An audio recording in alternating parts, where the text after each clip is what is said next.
బాలికలపై teacher లైంగిక వేధింపులు. యాదాద్రి భువనగిరి జిల్లా గుండాల ప్రాథమిక పాఠశాల ఉపాధ్యాయుడి అఘాయిత్యం, తల్లిదండ్రుల ఫిర్యాదుతో కేసు నమోదు. బాలికపై అది మళ్ళా భువనగిరి జిల్లాకు సంబంధించిన విషయం ఇది. ఈరోజు కేసు నమోదు చేసిరు. మొన్న భవ్య వైష్ణవి కేసులో కేసు నమోదు చేయలేదు అంతే. ఆడ ఎందుకు అనంటే శైలజారెడ్డి అనే వార్డెన్ రెడ్డి కాబట్టి ఆ శైలజారెడ్డి వార్డెన్ దగ్గరికి వచ్చినటువంటి ఆటో డ్రైవరు ఈ అమ్మాయిలు ఇద్దరిని ఎక్కించుకోపోయిండు, వాళ్ళని హత్య చేసిండు. తిరిగి అమ్మాయిలను తీసుకొచ్చి హాస్టల్లో దింపి వాళ్ళకు ఊరేసి వీలే సీన్ క్రియేట్ చేసిన వాళ్ళ తల్లిదండ్రులు చెప్తున్నారు, ప్రజా సంఘాలు చెప్తున్నారు, విద్యార్థి సంఘాలు చెప్తున్నారు. వాళ్ళు ఇప్పటివరకు గొడవలు చేస్తున్నారు. మొన్న ఇందిరా పార్క్ దగ్గర ధర్నా కూడా చేపట్టిరు, ప్రెస్ మీట్లు పెట్టి మరి చెప్తున్నా కూడా ఇప్పటివరకు కేసు నమోదు చేయలేదు. శైలజారెడ్డి అనే రెడ్డి మీద కేసు నమోదు చేసి ఆమె విచారణ కూడా చేయలేదు. కానీ ఈరోజు ఉపాధ్యాయుడికి సంబంధించిన విషయంలో వేరే కులం కాబట్టి ఆయన మీద కేసు పెట్టిరు, జైలు పంపించడానికి ప్రయత్నం చేస్తున్నారు. అరే లైంగిక వేధింపులు ఒక్క ఇక్కడనే జరుగుతున్నాయి, మొత్తం శ్రీ చైతన్య నారాయణ కాలేజీలో కూడా జరుగుతున్నాయి. వాటికి సంబంధించిన విషయంలో మొన్న కూడా ఒక అమ్మాయి ఆత్మహత్య చేసుకుని చచ్చిపోయింది ఆంధ్రప్రదేశ్, మన వైజాగ్లో. అక్కడ జరిగింది కూడా అదే కదా, ఆంధ్రప్రదేశ్లో జరిగినటువంటి అంశం కూడా అదే కదా.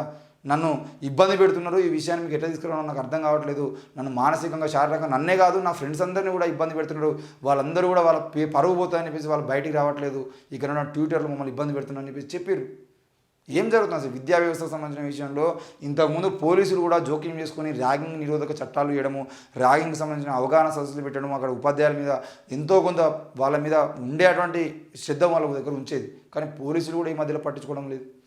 అన్నీ ఈ భువనగిరి జిల్లాలో ఇప్పుడు ఎంతోమంది అమ్మాయిలు చచ్చిపోయారు. సూర్యాపేట జిల్లాలో 2 అమ్మాయిలు ఆత్మహత్య చేసుకుని ఒకటే స్కూల్లో ఇన్ని ఆత్మహత్యలు జరుగుతున్నాయి, ఒకటే ప్రాంతంలో ఇన్ని హత్యలు జరుగుతున్నాయి, ఒకటే ప్రాంతంలో ఇన్ని లైంగిక వేధింపుల కేసులు వస్తున్నాయి.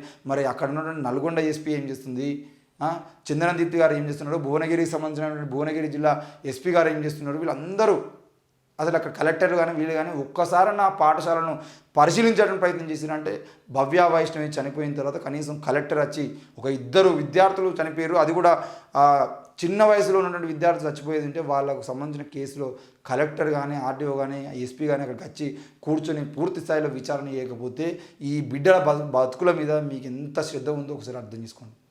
విద్యార్థి సంఘాలు గొడవలు చేస్తుంటే వాళ్ళ మీద కేసులు పెడుతున్నారు, కానీ ఎందుకు గొడవలు చేస్తున్నారు, పరిస్థితి ఏందనేది మాత్రం ఒక్కసారి కూడా వాళ్ళు ఆలోచించడానికి ప్రయత్నం చేయట్లేదు.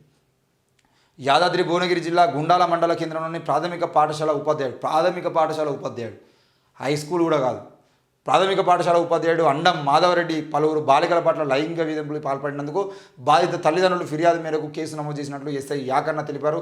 ఆయన తెలిపిన వివరాల ప్రకారం మండల కేంద్రంలోని ప్రాథమిక పాఠశాలలో పనిచేస్తున్న ఉపాధ్యాయుడు మాధవరెడ్డి గత కొంతకాలంగా విద్యార్థులతో కలిసిమెలిసి ఉంటున్నట్లు నటిస్తూ పలువురు బాలికలపై లైంగిక వేధింపులకు పాల్పడుతున్నాడు. ఒంటిపూట బడి నడుస్తుండగా సోమవారం ఉదయం పాఠశాల నుండి బాలికలు ఆలస్యంగా ఇంటికి రావడంతో ఆ తల్లిదండ్రులు ప్రశ్నించగా ఏమేమి జరిగింది, మీకు 12 గంటలకు స్కూల్ అయిపోలే, ఎందుకు లేట్గా వచ్చినావు అని అడిగినప్పుడు ఆ టీచరు మమ్మల్ని ఉంచి ఆ స్కూల్లో ఉంచి మా మీద ఈ రకమైనటువంటి చెడు ప్రవర్తన చేసిందని అని చెప్పేసి తల్లిదండ్రులకు చెబితే వాళ్ళు వచ్చి కేసు పెడితే ఈ విషయం బయటకు వచ్చింది. అంటే ఆ తల్లిదండ్రులు కూడా ఏదైనా కూలి పనులకు ఆటో పనులకు బయటికి పోయి ఉండి ఆ పిల్లలు ఏ టైంకి వస్తున్నారు ఏంది అనేది చూసుకోకపోతే ఆ బిడ్డల మీద కూడా అత్యాచారం జరిగితే ఆ బిడ్డల మీద కూడా చంపేస్తారు, ఆ బిడ్డని కూడా ఊరేసి చంపుతారు. అట్లాంటి ఎన్ని చూడట్లేదు. తెలంగాణ రాష్ట్రం కాదు, తెలంగాణ ఆంధ్రప్రదేశ్ 2 రాష్ట్రాలలో మొన్నటికి మొన్న కూడా ఆంధ్రప్రదేశ్లో ఒక స్కూల్లో ఏంటిది టీచర్కి 2 టీచర్ల మధ్యలో అక్రమ సంబంధాన్ని చూసినటువంటి విద్యార్థిని హత్య చేసి చంపిన పరిస్థితులు కూడా చూసినాం కదా మనం. సో ఈ రకమైనటువంటి పరిస్థితుల్లో వెంటనే పోలీసులు కానీ అక్కడ ఉన్నటువంటి యంత్రాంగం కానీ పూర్తి స్థాయిలో విచారణ చేసి ప్రాథమిక పాఠశాలను మొదలుకుంటే డిగ్రీ ఇంజనీరింగ్ కాలేజీల వరకు పీజీ కాలేజీల వరకు ఎక్కడ కూడా ఉపాధ్యాయులు విద్యార్థులతో మిస్బిహేవ్ చేసే వాళ్ళు ఉండే వాళ్ళందరికీ కఠిన శిక్షలు విధిస్తే తప్ప ఇట్లాంటివి మానవు. కాబట్టి ఈ విషయంలో ప్రభుత్వాలు వెంటనే స్పందించాల్సిన అవసరం ఉంది. అటు భవ్య వైష్ణవి కుటుంబానికి న్యాయం చేయాలి, వాళ్ళిద్దరి మీద అత్యాచారం జరిగింది అని చెప్పేసి ఆరోపిస్తున్నారు, హత్యా ప్రయత్నం జరిగింది, హత్య చేసి ఉరిశిక్షగా మార్చిరని అంటే ఊరేసుకొని దాని పేరుగా వాళ్ళు ప్రయత్నిస్తున్నారని చెప్పి చెప్తున్నారు. దాని మీద విచారణ చేపట్టాలి, ఈ విషయం మీద విచారణ చేపట్టాలి. రాష్ట్ర వ్యాప్తంగా ఉన్నటువంటి అన్ని పాఠశాలల్లో ఇట్లాంటివి సంఘటనలు ఎక్కడైనా జరుగుతున్నాయని చెప్పేసి విద్యార్థులకి హెల్ప్ లైన్ సెంటర్లు ఏర్పాటు చేయాలి. అవసరమైతే మండలాన్ని జిల్లాకు హెల్ప్ లైన్ సెంటర్ ఏర్పాటు చేసి స్కూల్లో ఒక ఫోన్ పెట్టి దానిపైనే ఫోన్ నెంబర్ పెట్టి ఏ ఉపాధ్యాయుడు అక్రమంగా అంటే తప్పుగా బిహేవ్ చేసినా కూడా కంప్లైంట్ ఇచ్చే విధంగా విద్యార్థులకు అవకాశాలు కల్పించాలి. విద్యార్థులు కంప్లైంట్ చేస్తే 24 గంటల్లో విచారణ చేసి అక్కడ న్యాయం ఉంటే న్యాయం చేయాల్సిన పరిస్థితులు ఉండాలి.